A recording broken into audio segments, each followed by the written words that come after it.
Now we turn to the country that many consider the holy grail of higher education, the United States. Why is the US so attractive to students worldwide, including Sri Lankans? In this module, we'll explore what makes the US undergraduate experience unique, especially the liberal arts model, and break down the types of institutions and the concept of holistic admissions. By the end, you'll understand what US colleges are looking for and how the system differs from others. The US is home to a vast array of colleges and universities, over 4,000 of them, ranging from small liberal arts colleges to large public research universities and Ivy League institutions. US universities are a major focus for many study abroad aspirants due to their flexible curricula, emphasis on holistic education, and significant financial aid opportunities. One hallmark of American undergraduate education is the liberal arts model. Most top US colleges, even many STEM universities, require students to take a breadth of courses across different disciplines: humanities, social sciences, natural sciences, etc.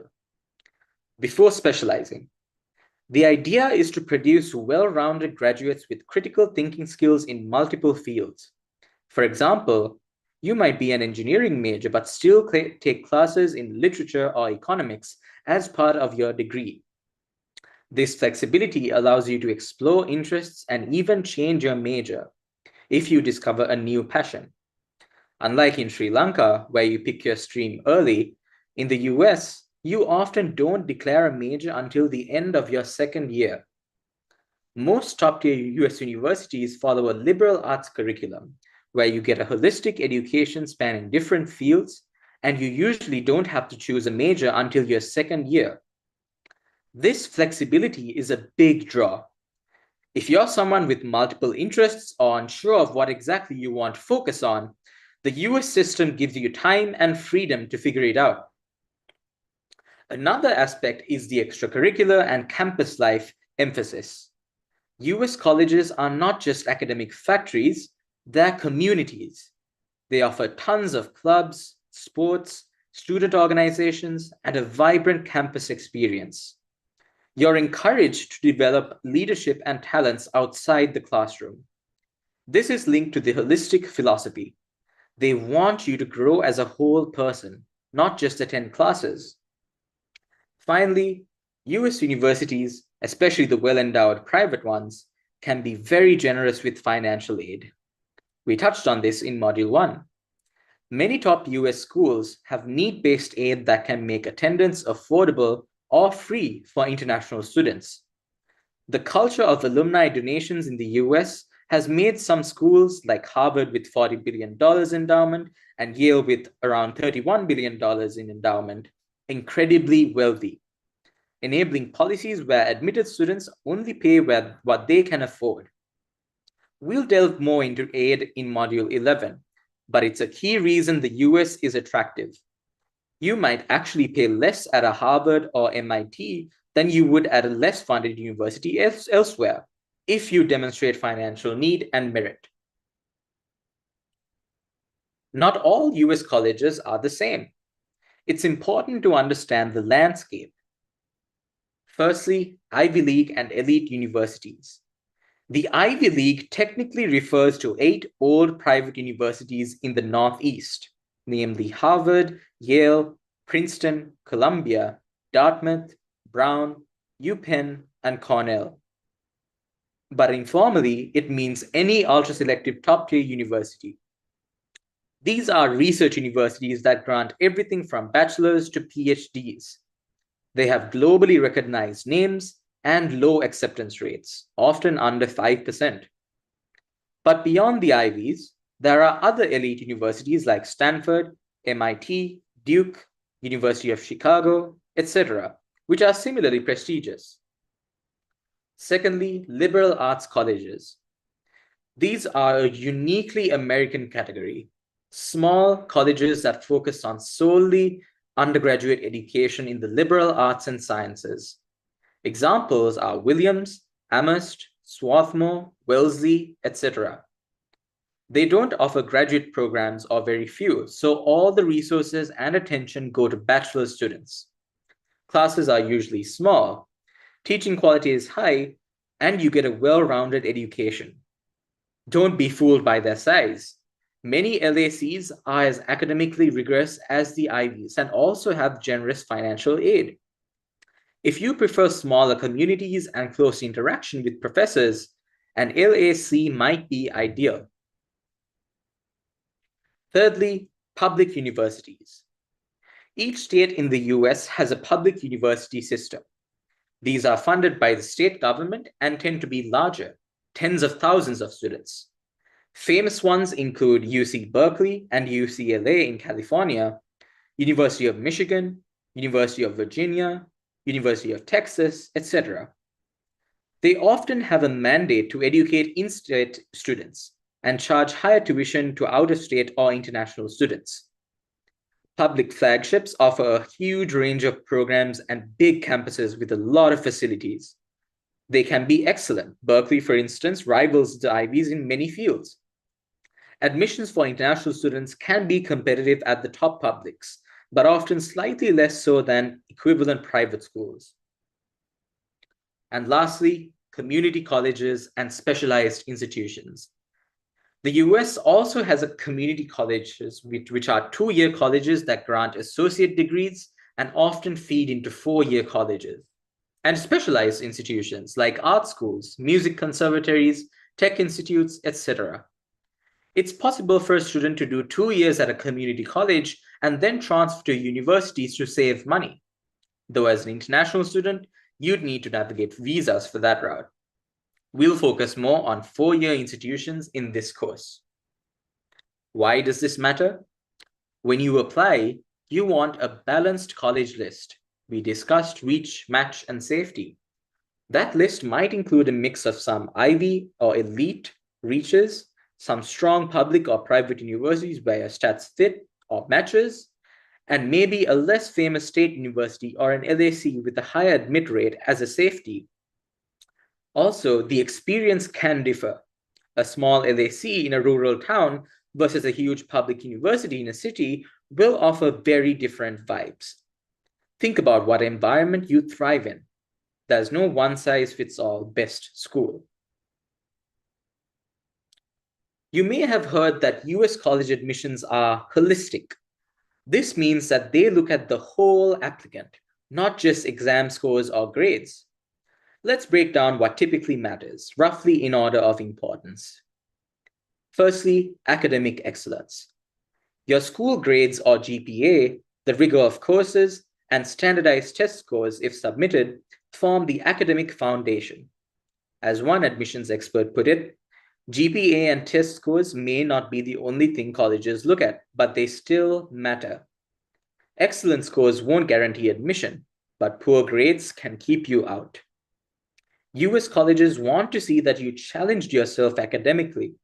If your school offers harder courses like London A-levels or advanced level with challenging subjects, and you did well in them, that's ideal. Consistently high class ranks, taking advanced math early, doing science research, all these show you're intellectually driven. Standardized tests have become test optional at many places, meaning you don't have to submit a score, especially after COVID. But a strong score can still help at selective colleges. We'll cover SAT and ACT in Module 6. Bottom line, academics get you past initial filters. Unless you've faced significant adversity or have some truly exceptional talent, low grades will hurt your chances at top schools. So maintain good grades and take the toughest course load you can handle. Secondly, personal qualities and extracurriculars. US colleges care a lot about what you do outside the classroom. They see your activities as a reflection of your passions, leadership, and impact on your community. This is where you differentiate yourself from thousands of other academic high achievers. Maybe you captained the debate team, or organized a charity drive, or built an app, or took care of siblings after school. All of that counts. In your application, You list your extracurricular activities and honors or awards. They look for depth of involvement. It's much better to show leadership and commitment in a few areas than to be a superficial member of 15 clubs, for example. For example, if you've played badminton passionately for 5 years and mentored younger players, that's more compelling than someone who joined 10 different clubs in A-level year and hardly did anything in them. US admissions readers love to see initiative. Say you started a coding workshop at your school, or you have a small business on Etsy. It shows entrepreneurship. Don't underestimate ordinary activities, though. Even responsibilities like a part-time job or helping in a family shop demonstrate work ethic. Essentially, they ask, what have you done with your time? What excites you beyond academics? They want students who will contribute to campus life. We'll dig more into extracurriculars in Module 7. Thirdly, essays. The application essays, including the personal statement and often supplemental essays, are hugely important in holistic admissions. This is where your voice and story come through. A great essay can sometimes tip an admit in your favor, even if other areas are weaker, because it reveals your personality and perspective. Think of the essay as your chance to talk directly to the admissions officer and show what makes you you. Maybe you write about overcoming a challenge or a quirky hobby, or your reflections on a community issue. Authenticity and reflection matter more than choosing some grand topic. Essays humanize you. An admissions officer at an Ivy once said, they want to admit people, not just numbers. We'll spend all of Module 8 on essay writing, since crafting a compelling narrative is an art in itself. Fourthly, recommendations. US colleges typically require 2 teacher recommendation letters and 1 from your school counselor or principal. These letters provide an external view of you as a student and a community member. A strong recommendation will highlight not just your academic abilities, but also your character, perhaps your curiosity, teamwork, resilience, or kindness. Admissions officers know that recommenders from Sri Lanka might not be familiar with this style, so it's okay if letters are a bit basic, but a really enthusiastic, detailed letter can help a lot. Ideally, your recommenders should be teachers who know you well academically and personally. Maybe a teacher who also oversaw a club of yours. It's crucial to ask early and politely. Provide them with a summary of your achievements if needed, and gently remind them as deadlines approach. We'll cover tips in Module 9, but just know recommendations are a big piece of the puzzle. Fifth are interviews. Not all colleges require interviews, and for international students, many are optional or conducted by alumni. Interviews are generally a small factor at most schools. They're more of a way for you to learn about the college and for an alum to verify you can communicate well. Still, a great interview can leave a positive impression, and a terrible one could raise concern. We'll discuss interviews in Module 10. If offered one, take it. It shows interest. Common questions include, tell me about yourself. Why do you want to attend our college? Etc. And it's also a chance for you to ask questions. Always follow up with a thank you note. Lastly, special talents or hooks. This isn't applicable to everyone, but holistic admissions will consider if you have an extraordinary talent, say you're a Math Olympiad medalist or a nationally ranked athlete or a published researcher. Those can sometimes compensate for other areas. Also, colleges consider hooks. For example, if you're a first-generation college student, that can be a plus for diversity. Being Sri Lankan itself adds to diversity, especially if you're applying to a college that rarely sees applicants from SL. They also look at your background, context, challenges you've overcome, etc. The application has sections for you or your counselor to note any hardships, like prolonged school closures, personal difficulties, etc. Holistic review means that they'll give a bit of leeway if you achieved a lot in the face of adversity. In summary, holistic admissions equals you are more than numbers. They truly look at everything: academics, extracurriculars, essays, recommendation letters, and interviews. As one AdCom said, we don't simply admit test scores, we admit students who we believe will contribute to our campus community. So your goal is to showcase your achievements and your personality, passions, and potential.